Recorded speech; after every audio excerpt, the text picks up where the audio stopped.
Assalamualaikum warahmatullahi wabarakatuh.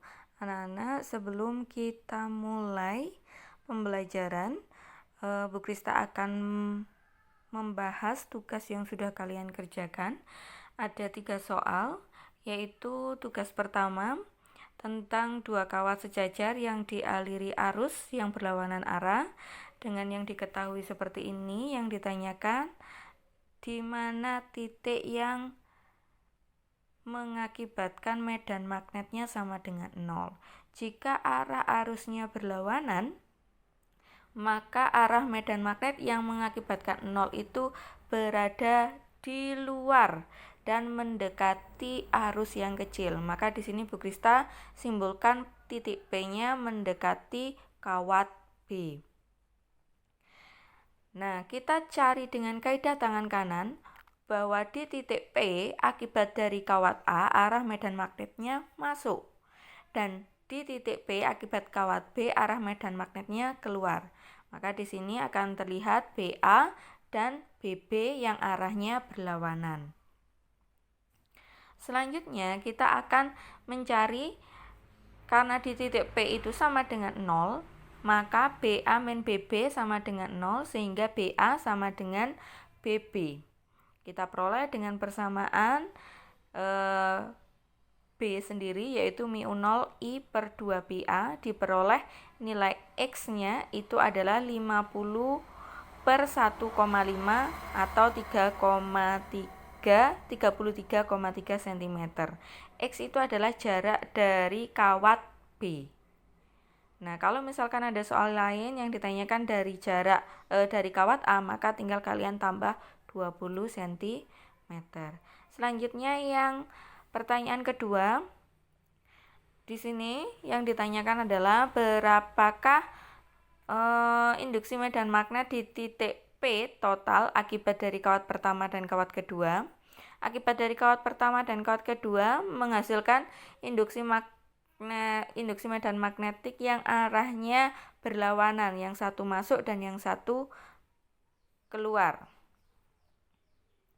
Maka kita peroleh BP itu sama dengan B1 dikurangi B2 karena arahnya berlawanan. Tinggal kita masukkan ke persamaan, diperoleh sekian. Tanda negatif itu artinya dia keluar. Karena apa? Kita harus konsisten. Tadi B1 arahnya masuk kita gunakan positif, dan B2 arahnya keluar kita gunakan negatif. Maka kalau hasilnya negatif, itu artinya dia keluar bidang. Selanjutnya untuk tugas 2, yaitu ditanyakan besar induksi medan magnet di titik P akibat dari kawat melingkar. Diperoleh dengan persamaan bahwa BP itu persamaannya itu adalah B0 kali sin pangkat 3 alfa. Maka medan magnet di titik P-nya itu adalah 2pi kali 10 pangkat min 5 hasilnya. Maaf ya anak-anak, satuannya di sini Bu Krista kurang jadi persatuannya itu adalah Weber per meter persegi.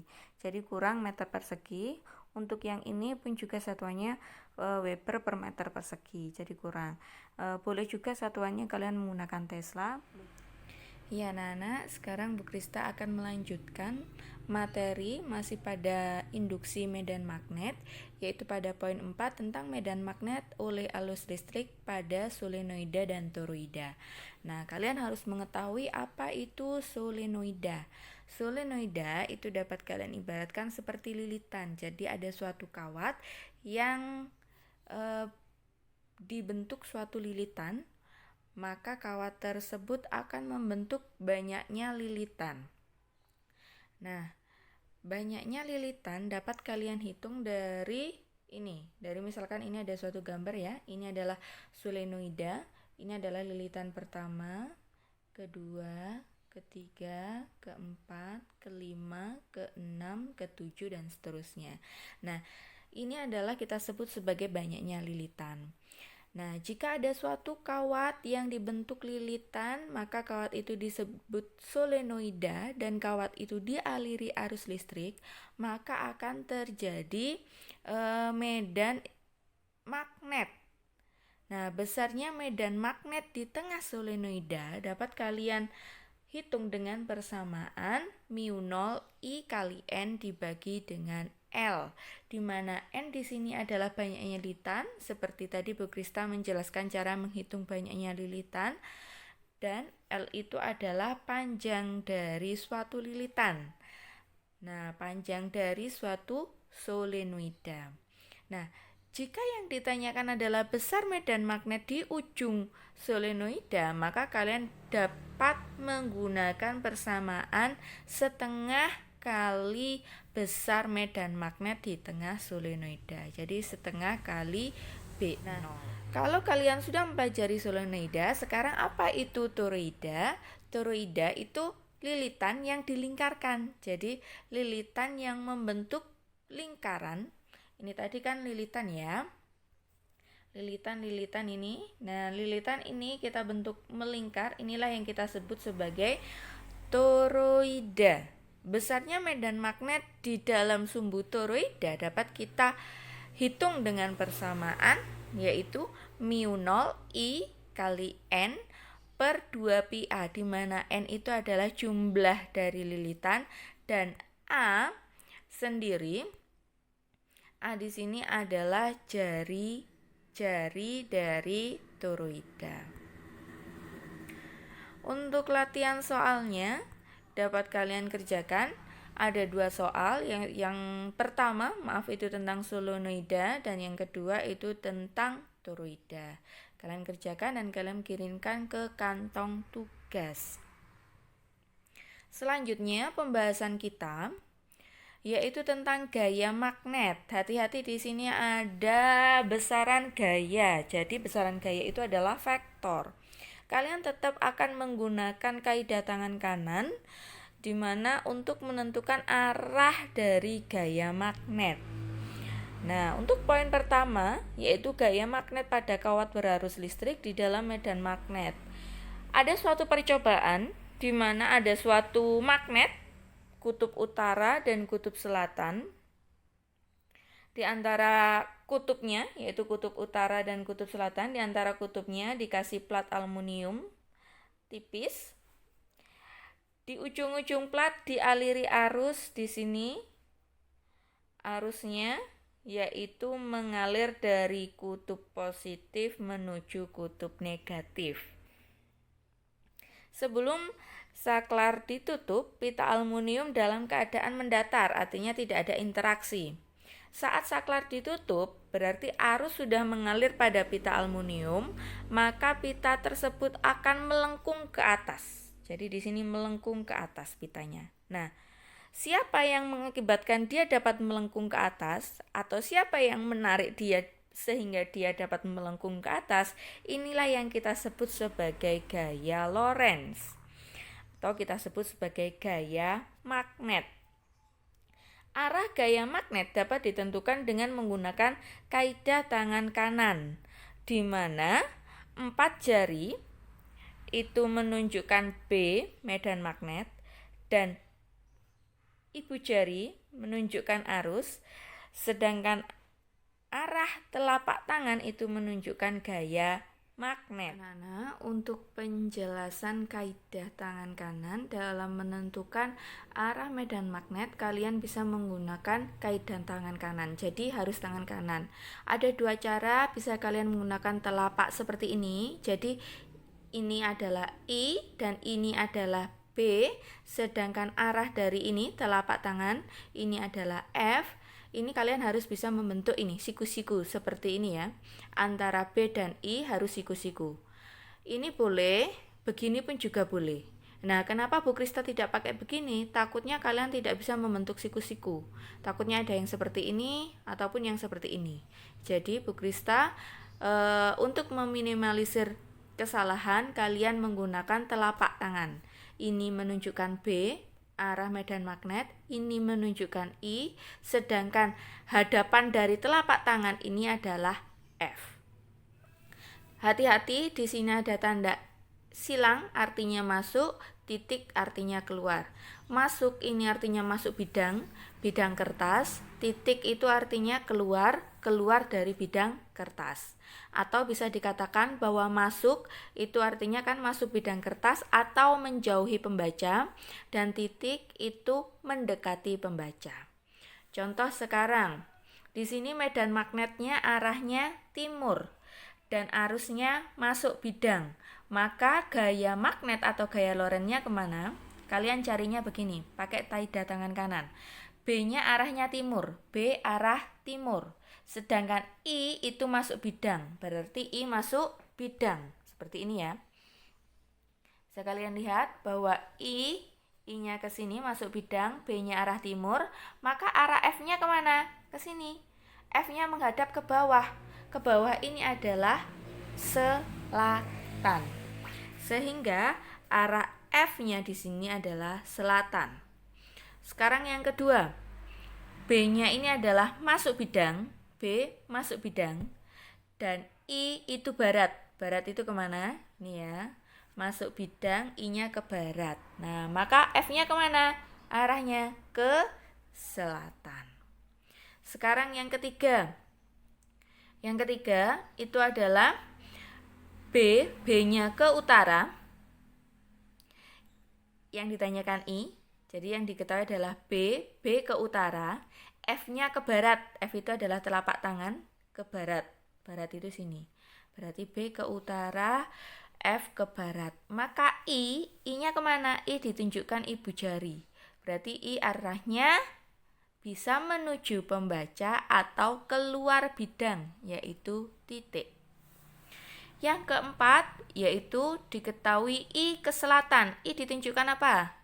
Ya, ibu jari, arahnya ke selatan. Sini, selatan. I-nya ke selatan. F-nya ke timur.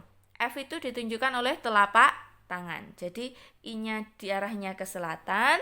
Nih, I-nya ke selatan, F-nya ke timur. Maka B-nya kemana ini? Masuk bidang atau menjauhi pembaca. Berarti di sini tandanya silang. Sekarang contohnya ini adalah seperti pada penjelasan di video tadi. Jadi ada suatu magnet utara, selatan, diantaranya diberi kawat yang dialiri arus I. Maka arah gaya magnet atau gaya Lorentz-nya kemana? Kalian tahu bahwa garis gaya atau medan magnet dari utara selatan keluar dari kutub utara masuk ke kutub selatan. Maka di sini bisa Bu Krista gambar. Ini adalah arah dari B. B-nya ke sini. Jadi B itu ditunjukkan oleh 4 jari, yaitu arahnya ke sini. Arusnya itu ke sini tuh artinya menuju pembaca atau titik. Gini ya, keluar bidang. Jadi B-nya ke sini, arusnya keluar bidang. Nah, maka gaya Lorentz-nya kemana? Ini ke bawah. Sehingga nanti kawat ini akan tertarik ke bawah. Melengkungnya ke bawah. Kalau yang tadi melengkungnya ke atas. Kenapa pita aluminium itu dapat melengkung ke atas? Penjelasannya seperti ini. Jadi, saat saklar itu ditutup, berarti arus sudah mengalir. Arus mengalir itu dari kutub positif ke kutub negatif. Anggap saja arus mengalirnya ke sini. Ini adalah I.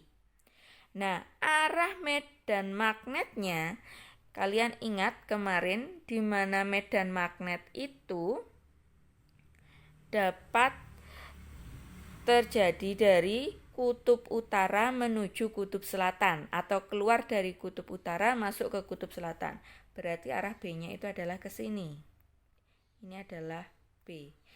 Nah, maka dengan kaidah tangan kanan, telapak kanan, kita lihatkan kalau telapak kanan kita 4 jari kita ke kanan dan ibu jari kita menghadap ke kita, maka telapak kita itu akan menghadap ke atas. Nah, telapak kita itu akan menghadap ke atas ini. Ini adalah F. Sehingga plat aluminium ini akan tertarik ke atas. Nah, sehingga platnya akan melengkung ke atas. Besar gaya magnet pada kawat berarus listrik sebanding dengan medan magnet yang disimbolkan dengan B, kuat arus listrik pada kawat yang disimbolkan dengan I, dan panjang kawat yang disimbolkan dengan L. Ingat di sini bahwa B itu adalah vektor dan F itu adalah vektor. Nah, maka hasilnya tadi gaya itu bentuknya vektor, dia punya arah dan punya nilai. Jika arah arus dan arah medan magnet membentuk sudut theta, maka besar gaya magnetnya itu akan berubah. Tadi persamaan yang atas, yaitu persamaan ini, itu bahwa arah F, I, sama B itu semuanya tegak lurus, yaitu siku-siku. Nah, sekarang kalau misalkan nih arah I dan arah B-nya itu dia membentuk sudut, artinya tidak siku-siku, maka harus kita uraikan I-nya. I-nya di sini menjadi I sin theta. Sehingga persamaan dari gaya magnetnya itu adalah I kali L kali B kali sin theta.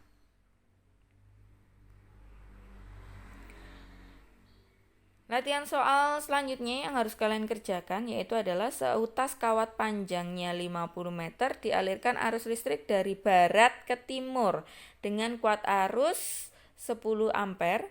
Kawat tersebut dipengaruhi medan magnet homogen dari selatan ke utara tegak lurus. Kawat sebesar 4 mili Tesla. Mili Tesla harus kalian ubah menjadi Tesla. Tentukanlah besar dan arah gaya Lorentz yang dialami kawat. Yang dimaksud arah gaya Lorentz ini adalah gaya magnet. Jadi kalian tentukan dulu arahnya dengan kaidah tangan kanan dan kalian menentukan besarnya dengan persamaan yaitu BIL.